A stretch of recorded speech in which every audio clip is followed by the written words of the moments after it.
العز يوم يغامر الرجل دونه، وعمار غيرك مثل عمرك ودايم. أول شيء الله يمسيكم بالخير جميعا. كلنا سمعنا بقصة البطل ماهر الدلبحي اللي الله يقومه بالسلامة ويبيض وجهه، ومهما تكلمنا ما نوفي حقه، ويختصر الكلام تكريم الملك سلمان والأمير محمد بن سلمان الله يحفظهم ويطول بعمارهم. التكريم هذا أكبر شرف وما يحتاج بس تقول إنه كرمها الملك ولي عهده انتهى الموضوع. والله انها ما هي غريبه على الشعب السعودي، ما هو علشان يلابس الثوب والشماغ، واحد منهم اقول الكلام ذا. الواحد ما يدري من وين ابدا من عند الدوسري اللي ولع بجيبه بالمحطه، ما قال والله مو تري بمبلغ وقدره وراح وترك الناس، لا، احرق جيبه علشان ينقذ الناس في المحطه. ولا ابدا في قصه الاكلبي راعي الشيول، الحاجه اللي تبرطم في الحجاج الضحوك يقلط لها شايب عند ملاقى صبي. البيت يختصر وضع الأكلبي، وحتى البيت لبن جدلان بعد ولد عمه. ولا أبدأ من عند قصة عبد العزيز الحربي اللي أنقذ 5 معلمات. واسمحوا لي أوقف عند قصة عبد العزيز الحربي.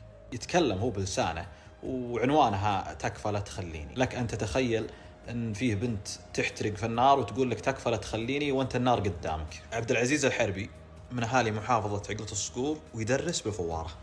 رايح الدوام ذاك اليوم نفس أي يوم، لكن اليوم ذاك ما صار زي أي يوم يعني. المهم أن الرجل شاف حادث قدامه وقف، ويقول كان في ناس الموترين يعني جمس، والثاني الموتر الثاني ما أدري وشو، لكن الدعوة كلها عندها الجمس. فيه معلمات والموتر قاعد يشتب، بالبداية دخان وبعدين ولع. يقول رحت، يقول يوم وصلت الجمس كسر القزازة اللي ورا وسأل كم وحدة موجودة، قالت وحدة منهم حنا الظاهر 5 معلمات. ما قالت معلمات، قالت حنا 5. الوكاد إنه عرف العدد الموجود 5. يقول شلت الأولى طلعتها وطلع الثانية والثالثة والرابعة. يقول يوم جيت عند الخامسة، وهنا يا جماعة اسمعوا الكلام اللي صار هنا. صار نقاش يمكن خلال ثواني يهز القلوب. يقول الخامسة عجز يطلعها والموتر كل ماله يولع نار. يقول طالعت فيه وقالت تكفى لا تخليني. جماعة الكلمة هذه تهز قلوب. طبعا هو وش قال يعني، وش رد عليها؟ قال والله لو احترق معاك اني ما اخليك.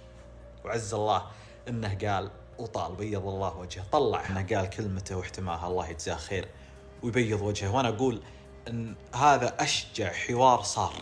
تكفى لا تخليني، والله لو احترق معاك ما اخليك. كذلك تم تكريمه من الملك سلمان الله يطول في عمره وسام الملك عبد العزيز من الدرجة الأولى و1,000,000 ريال، وعز الله انه يستاهلها.